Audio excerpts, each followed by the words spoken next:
So, over the past several weeks, we've discovered, perhaps we might have known this before, but we've remembered at least, that our beliefs have enormous power to determine our experience of life. They inform our negativity bias. We talked about that a couple weeks ago, where if we believe that something or someone is against us, we are on the lookout, and we will ignore everything else for that bear that we might think is coming in the form, not necessarily of a physical bear, but in some other venue that makes us feel unsafe. They also, especially those limiting beliefs, those untrue beliefs, impair our senses, obscured by the myths and the judgments and the past experiences and beliefs that we took on that we might have heard from somebody else. It's like, as I described it last week, looking through a partially shuttered, dirty window and believing that we're seeing everything clearly. Elizabeth Gilbert writes it this way. She said, "The truth gets screened through a 1,000-layer filter composed of all of our weirdness and our wonderfulness." Think about that for a minute. And because most of this is happening unconsciously, we have to first wake up to what those subconscious beliefs are.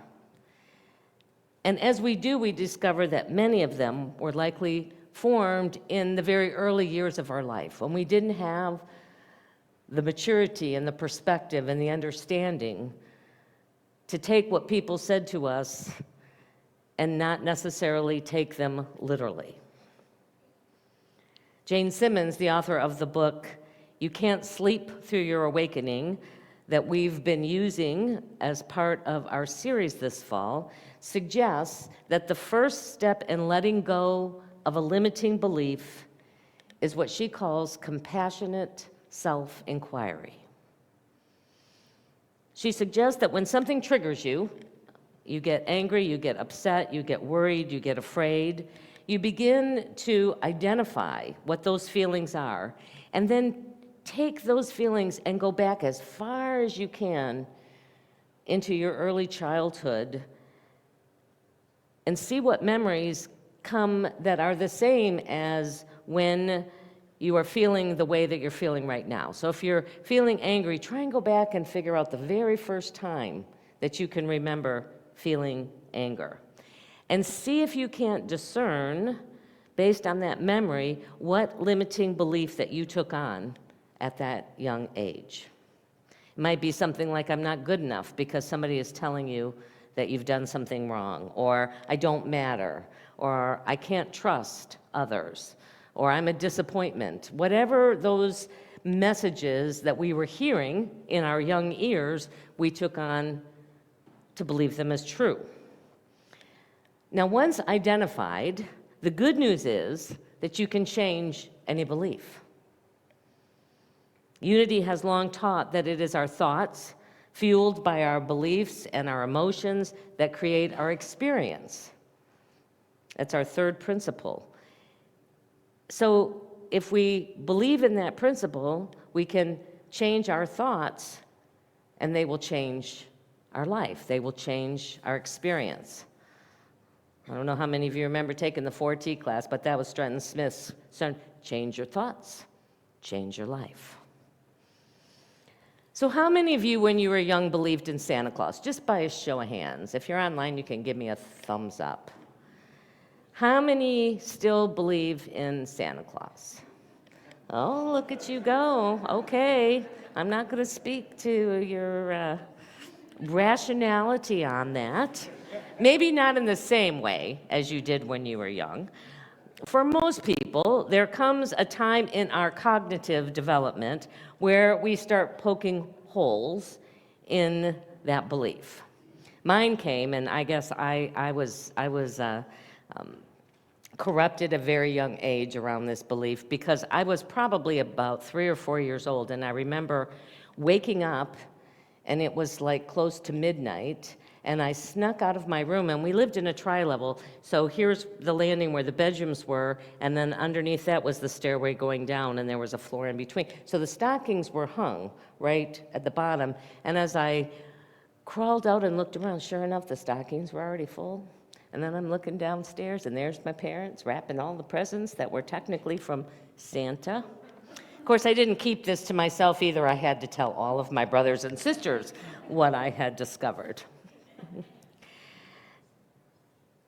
It takes some time to understand that some of the beliefs that we might have been carrying maybe aren't quite as truthful as we once believed them to be.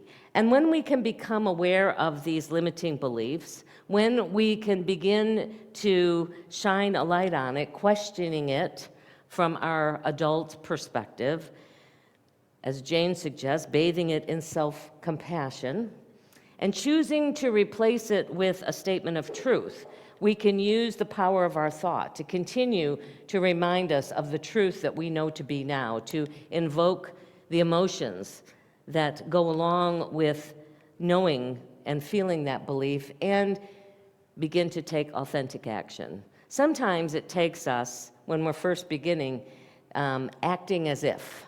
You know, we may not feel it all the way in our soul that it's true yet, but as we begin to act as if, it changes our experience, which helps to change our belief, and we get into a new cycle of that.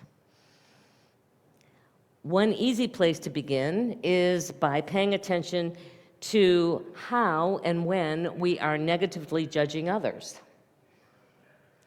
which will give us a clue to what we are trying to avoid looking at within ourselves.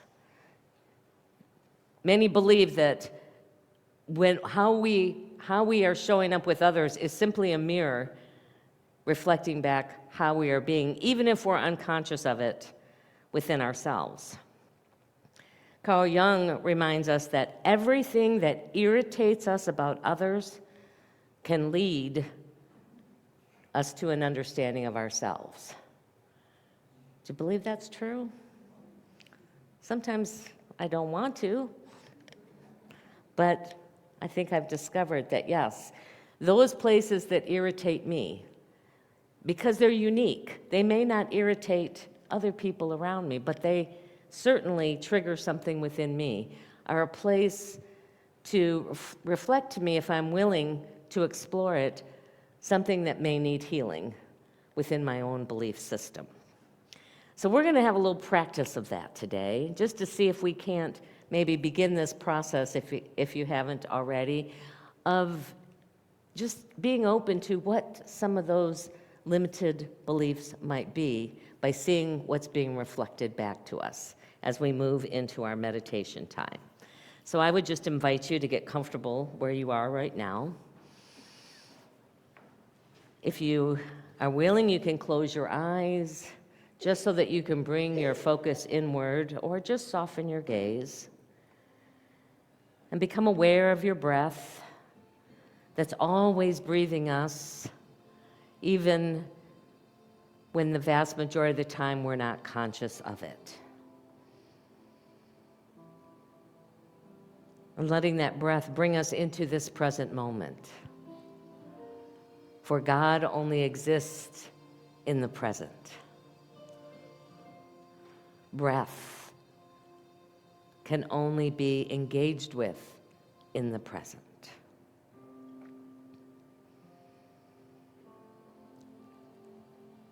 And as we bring ourselves into a more receptive, compassionate state, imagine with me that that thinking part of you in your head begins to slowly drift down until it gently comes to rest in the center of your chest, in that heart space within you. This heart center is our bridge to the divine within us, that is rich with wisdom and understanding, that is powerful in its healing and transformative presence. And in this sacred space, just invite in a recent time where you felt upset or angry or worried or afraid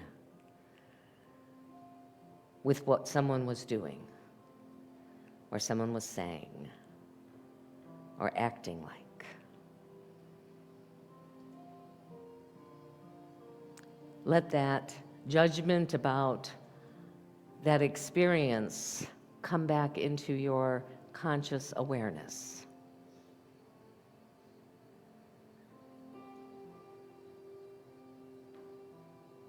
And ask in this place of illumination to see or understand or become awake to what that experience is mirroring back to a limiting belief that you may have taken on.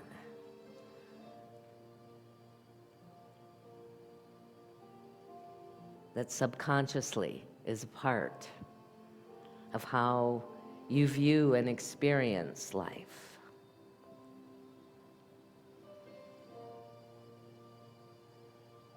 And if it rises up into your awareness, be willing to understand that you took this on at a very young age.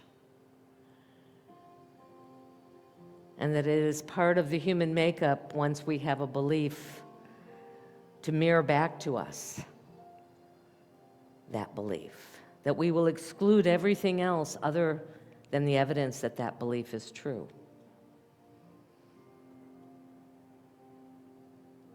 And as we understand it from this grown-up perspective, to choose a new belief that is the truth of you, that is God's truth of you.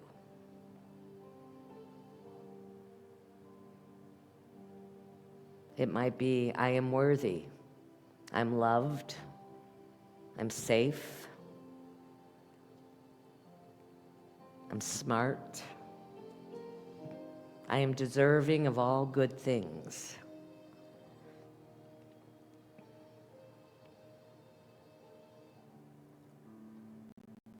Speak it within your own heart and let it resonate in your mind.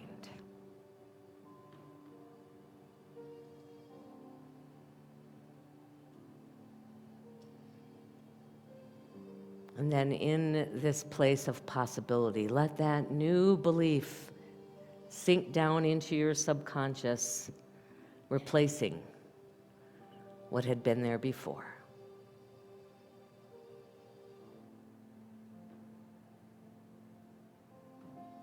And get ready, believing that as you take on this new belief in truth, that your life will mirror it back to you. And give thanks that in any moment it's possible for us to grow and to bloom into the truth of who we have come here to be. We celebrate it.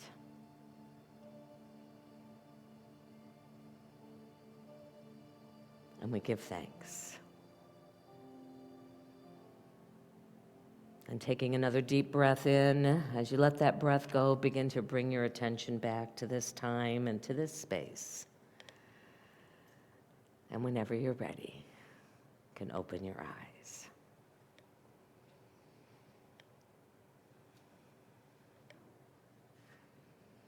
Our beliefs are powerful. I don't know if you've experienced yet the power of having a shift and a change in belief and the way it rearranges your life.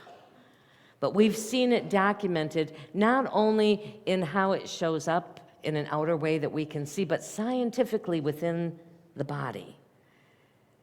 There is this medical dynamic that we're aware of. In the scientific world, they call it the placebo effect. You've probably heard of the placebo effect. It's one of the tools they use when they're looking at the effectiveness of different drugs.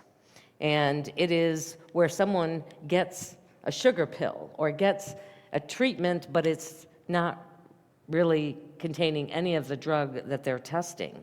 And what they've discovered is that for the people who believed that they were getting the real medication, they had almost the same efficacy. They had the same results as the people who were actually getting the drug. And even more interestingly, the people who really believed that they were getting the drug also had the same side effects as the people who were actually taking the drug. You know, they'll tell you, well, these are the side effects. And amazingly, even if they were just ingesting a simple sugar pill, they experienced those same side effects. Napoleon Hill, author of the book Think and Grow Rich, tells us that what we can conceive of and believe in, we can achieve.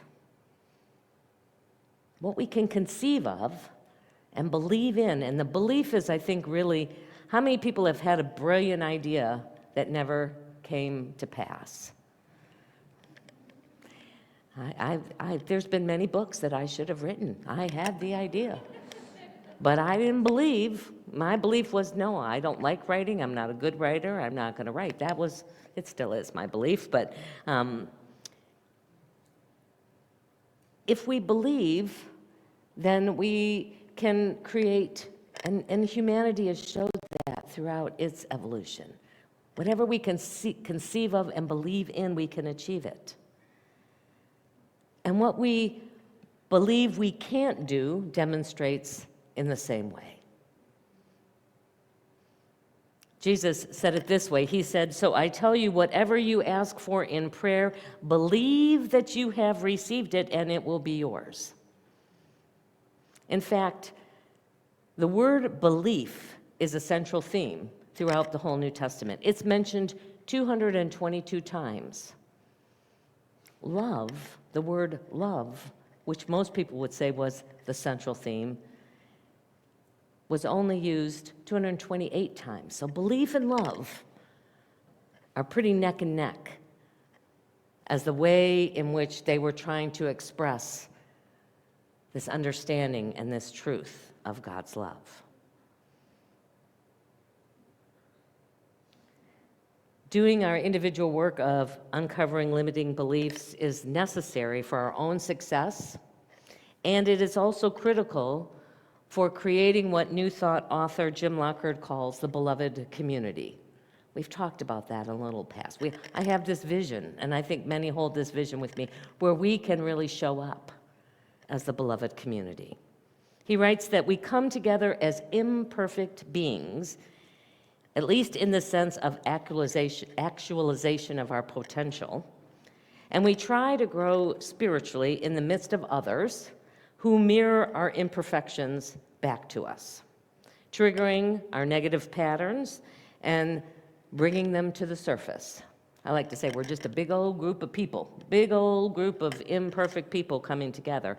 And when we fail to see that another is acting as a mirror, when we fail to see that this is there for us for our healing, then we tend to make it about them. And we react and we resist accordingly. The transformation into the beloved community begins with the transformation of individuals. And that transformation opens the way for each of us to respond as love rather than to react as fear. It opens the way to embracing what is seeking to emerge rather than clinging to what is familiar and known. As we shift our beliefs individually and collectively to the truth as we understand it, the truth that Jesus and other spiritual masters have taught for eons, the truth that we are individual reflections of God, wholly loved, living in a place of enoughness, intricately interconnected and powerful creators. As we let go of limiting beliefs that tell us otherwise, we remember that there's more to life than just what we see. Well, it is our opportunity now to share of our financial good with this community. All that we do is through the generous support of all of the people who say, yes, I want to see more of this. I want to have this be a space where others can come and discover who they are, who they've come here to be, and that goodness of God that lives in their life. You know, there are so many ways that you can also share of your time and your talents, and many have offered as we're going through this difficult time of transition after losing Mary several weeks ago. And as I was sitting out here today, I had something come up that it has been niggling at me, but I've done nothing about it for about 2 months. So I'm asking if anybody is willing to do this. I will be eternally grateful. You see this little panel back here over Jim? That the wall thing has now fallen down, and there are several other places. I will buy the glue if you will come and fix this wall up for me. Thank you. All right. And it is done. That's my prayer request, and it is done. And it's not by me. That's what I'm knowing right now. So let us take what we offer today into our hands, into our hearts, and bless it together. Divine love, through me, blesses and multiplies all that I have, all that I give, and all that I receive. Thank you, Father, Mother God.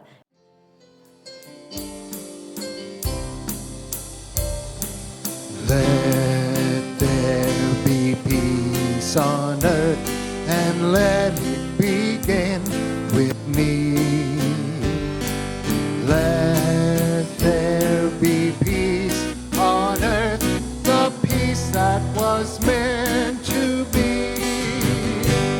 With God as a father, family all around. Let me walk with my family in perfect harmony. Let peace begin with me. Let this be the moment now. With every step I take, let this be my joyous love. To take each moment and live each moment in peace eternally. Let there be peace on earth, and let it begin with me.